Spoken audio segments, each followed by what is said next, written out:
Hello, and on that thumbnail, as you might notice, the Grotti Brioso 300. I might have said that wrong, because we know what this vehicle is actually based on. Yeah, that famous little Italian car, the Fiat 500. Yeah, now this car was released on GEA the 2nd of September 2020. And if you were one of them lucky people, you might have got this vehicle for free at the time. Yes, giving out free vehicles was Rockstar, based on, that famous little car we're going to talk about. At the beginning, there was a bloke called Andrzej Citroen what went to Poland, and he saw these V-shaped cogs, and he went rushing back to his homeland and started creating them. What's this got to do with the Fiat 500? Well, let me get on with it, right. He created his company. That it was that famous that they used the gear system for the Titanic. Well, that ain't good advertising, it steered into iceberg. I want to see pictures of the Fiat 500. Anyhow, he created the company back in 1913, but the First World War broke out, and at 36 he realised that French government weren't really producing enough ammunition shells, so they took him and got a patch of land, the government, near the River Seine, and he created a factory to build more ammunition shells. So the war ended back in 1918, and he got inspired and thinking about all them military vehicles, and he met Henry Ford back in the past with the Model T back in 1908, and it went up to 1927. He sold about 15 million of the Model T. So why didn't he create his own car company? Right, so you're not making sense. Right, Fiat 500. What's that got to do with Citroen? Well, if you let me explain better. Well, you're not doing a good job. What? Right. Citroen later on, back in 1922, created the Citroen 5CV. Right? Nicknamed the Lemon Drop, because it came in standard yellow, most of them. Now, it was a small car, the smallest they did, and it seemed very popular. I mean, obviously they said it was popular for the ladies, but they must have had big strong biceps just to steer the damn thing. But small was popular, and that's why I'm mentioning it for. So, let me proceed. But I want to see more Fiat 500s. And another thing, that car looks like that children's program, Brum. Well, Andrzej Citroen did create a pedal car for the children based on that lemon car. He even had his name in the sky, on the Eiffel Tower, and on road signs. But he was such good at advertising, and he was such a gambler with motor parts, but he was a real gambler, and that's why things went downhill. So you're saying that he created toy pedal cars and he had his name on road signs? They'd be worth a bit of money then. But what's this got to do with the Fiat 500? Andrzej Citroen had a saying, right? The idea is God, the money is no importance. Sadly, Andrzej Citroen lost his company, and he had to give out his shares to Michelin Tyres, and he wasn't allowed to go in his factory no more. But at July 1935, he passed away with stomach cancer, leaving the company in a new management. And Michelin brought this new manager, Champier. I think I got that right. Are you sure you're getting his name right? Well, the bloke tried to create the TPV, okay? It was a replacement for the horse and cart for the agricultural people, the farmers, and the main test was, could the vehicle handle 4 people with big tall hats and a sack of spuds and a basket of eggs, and the vehicle had to drive over a ploughed field without breaking an egg.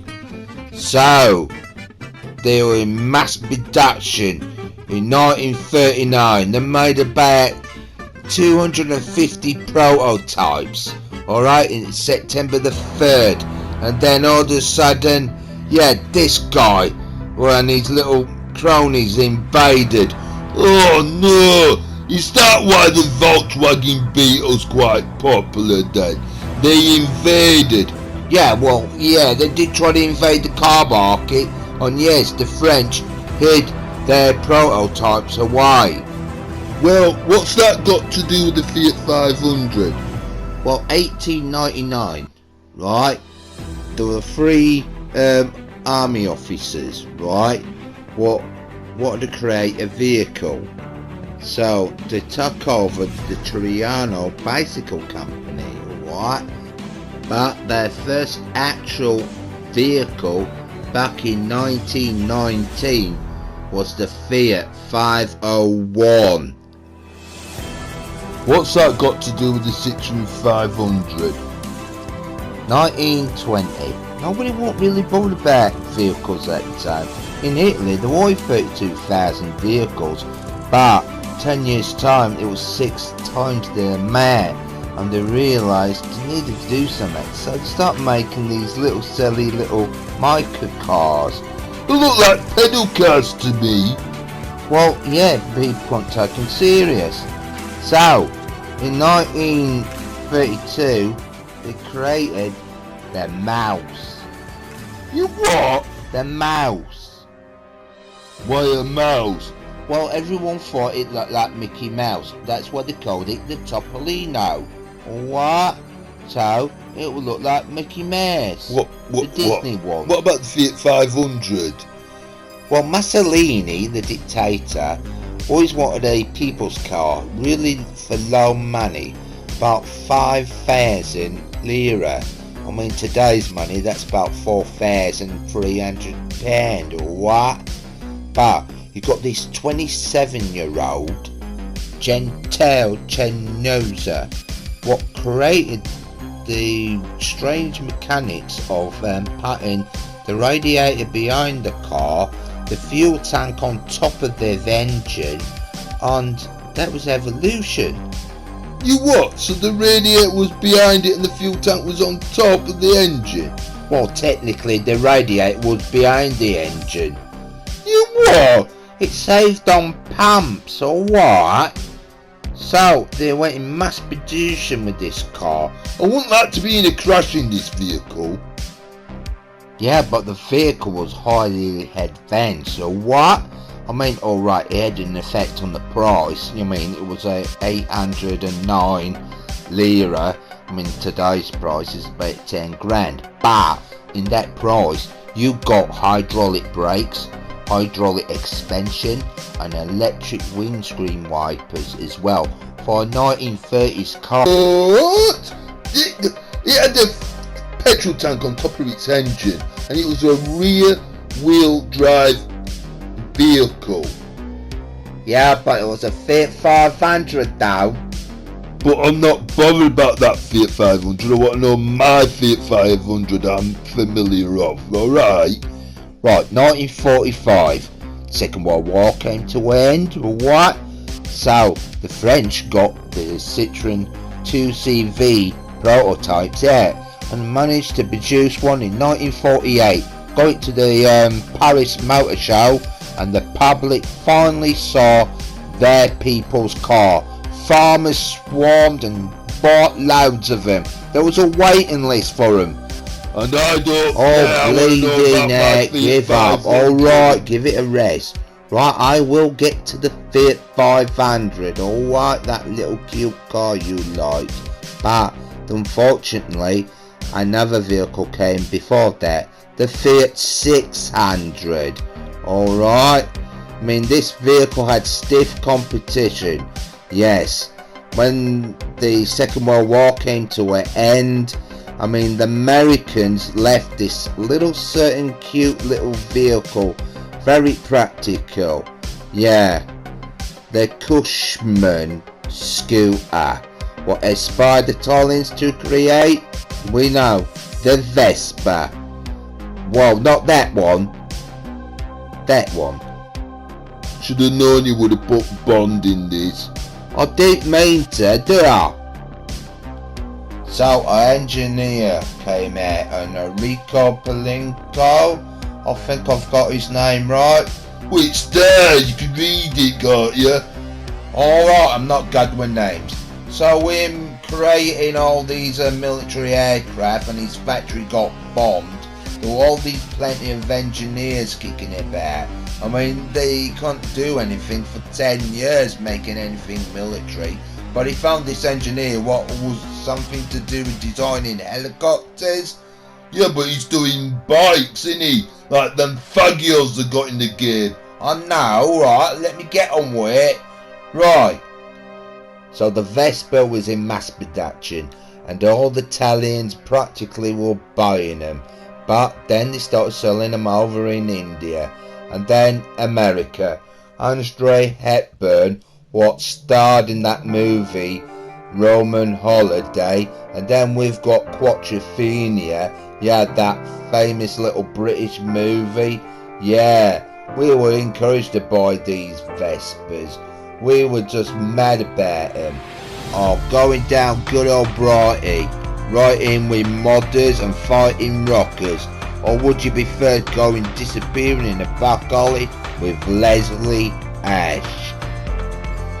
So what's that got to do with the Fiat 500?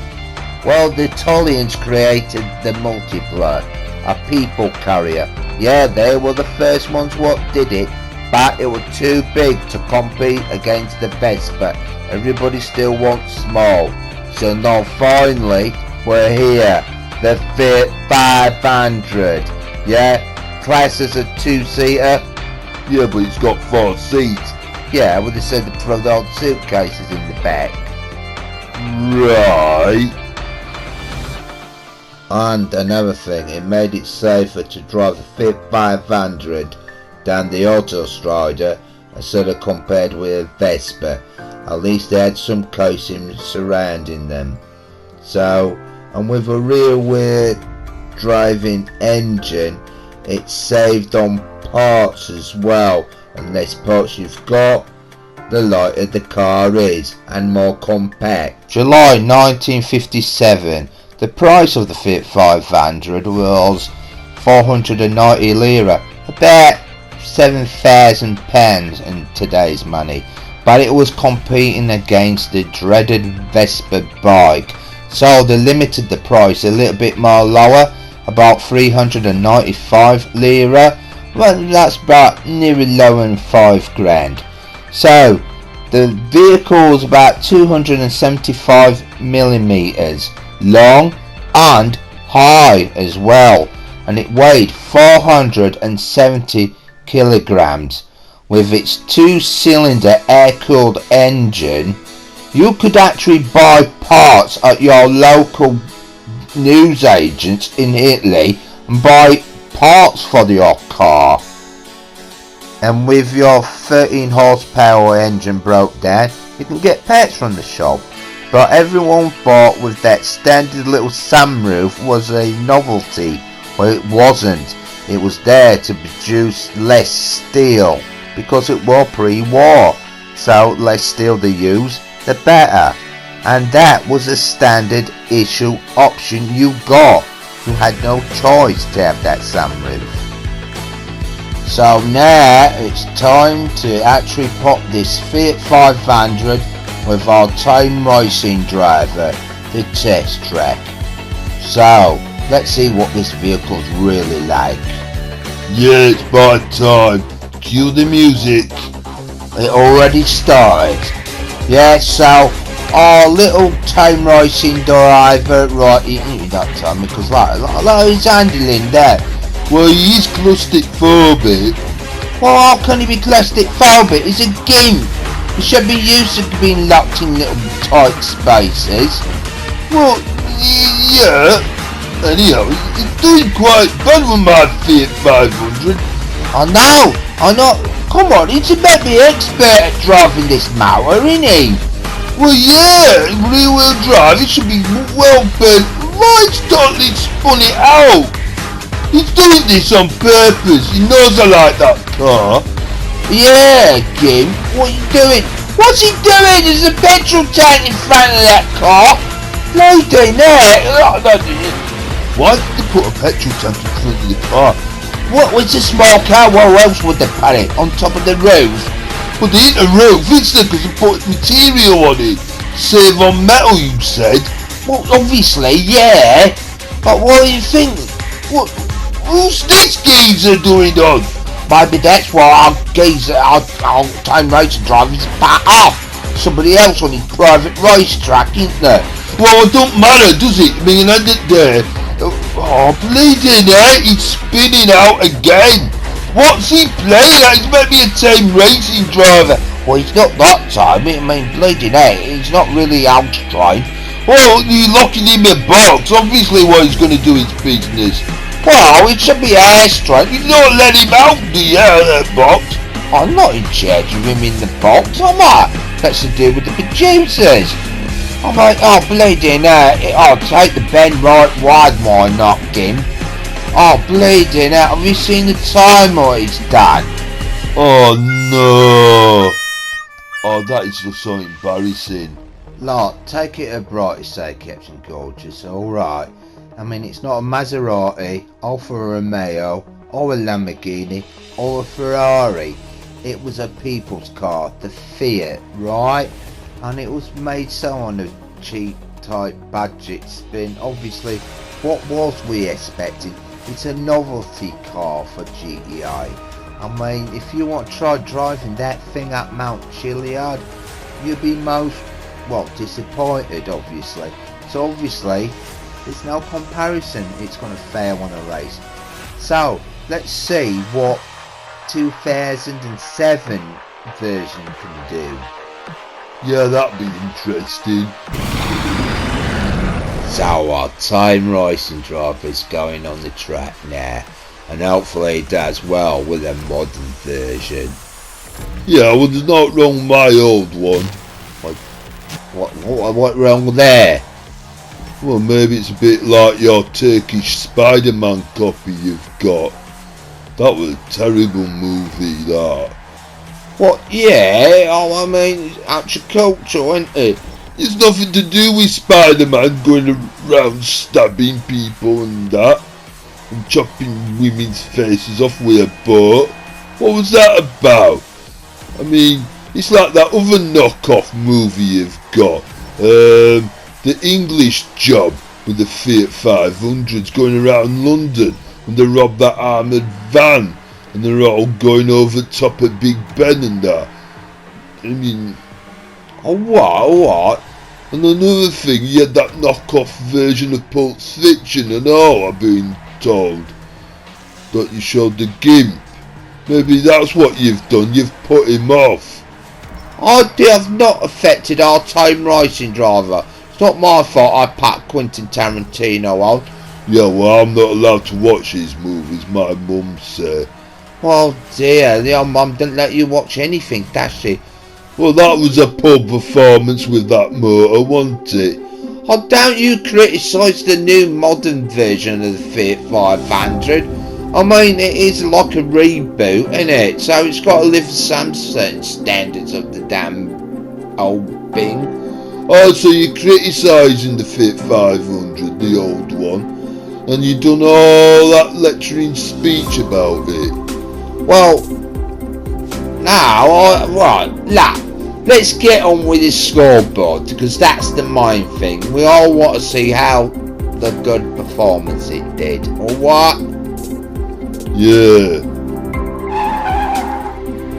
So, as you can tell, it didn't do very well, did the original. But the new one, near enough. Nearly got to the leaderboard, not in bad. So, with this impressive little Fiat and it got rebooted, like the VW got rebooted, and I'm waiting for the Citroen 2CV to get rebooted, but it hasn't just yet. Well, hopefully one day, and maybe hopefully a 2CV will end up in this game. Maybe. So for now, I'll say cheerio. Bye, have a great time.